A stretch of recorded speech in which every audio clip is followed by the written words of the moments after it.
Turin Prince, Christian Wood at Los Angeles Lakers, yan ang ating pag-uusapan. Final seconds. Bryant for the win. Bang!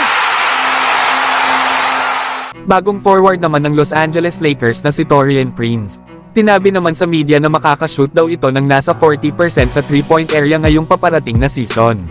Kaya malaking tulong talaga ito sa kupunan ng Lakers na kung saan ay kulang talaga sila sa outside shooting. Na bago naman mag-sign sa Lakers itong si Taurean Prince ay naglaro muna ito ng 2 season sa Minnesota Timberwolves. At dito nga ay nag-average ito last season ng 38% sa 3-point area. Ang maganda pa sa roster ng Lakers mga idol ay loaded sila ng mga wing players. Katulad na lang nila Jared Vanderbilt, Rui Hachimura, Max Christie, Cam Reddish at itong si Taurean Prince. Na hindi na nga mahihirapan pa ang Lakers na mag-adjust sa pagbabawas nila ng mga minuto ni LeBron. At meron na rin silang mga players na maaasahan kapag nakaupo si LeBron sa bench. Kaya asahan natin na isa si Taurean Prince sa mga magiging key players ng Lakers next season. Sa ibang balita naman mga idol, Christian Wood nakahanda namang wasakin ang mga maling sinasabi patungkol sa kanya.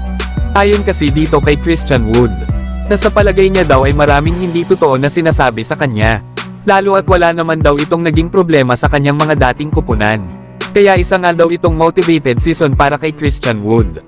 Yan nga mga idol ang mga sinabi ng bagong big man ng Los Angeles Lakers. Sa mga nakalipas kasing taon para dito kay Christian Wood, ay sinasabi na meron daw itong problema pagdating sa locker room at mga coaches. At nito nga lang last season sa Dallas Mavericks ay dito naman kay Jason Kidd. Lumalabas kasi dito na kulang sa playing time si Christian Wood noong naglalaro pa ito sa Dallas. Na sa naging media day nga din ng kanilang kupunan ay pinatamaan naman ni Jason Kidd si Christian Wood.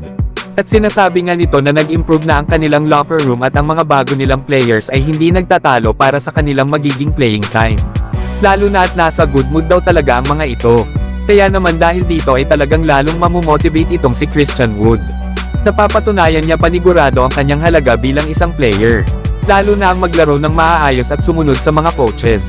The last season pa naman ay nag-a-average ito ng 16.7 rebounds at 1 assist per game. Kaya abangan na lang natin mga idol ang magiging performance ni Christian Wood next season para sa Los Angeles Lakers. At para naman sa huli nating balita mga idol, unang araw naman sa naging practice ng Lakers ay more on sa free throw shooting at mid-range shots. Panoorin naman natin mga idol ang ginawa ng Lakers sa first day of practice nila.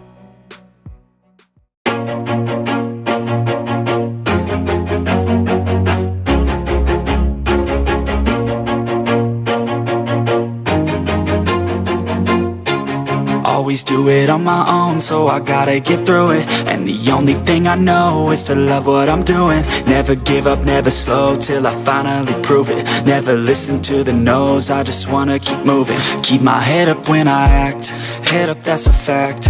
Never looking back, I'ma keep myself on track. Keep my head up, staying strong, always moving on. Feel I don't belong, tell my thoughts to move along. Push myself to be the best, die with no regrets. Live with every breath.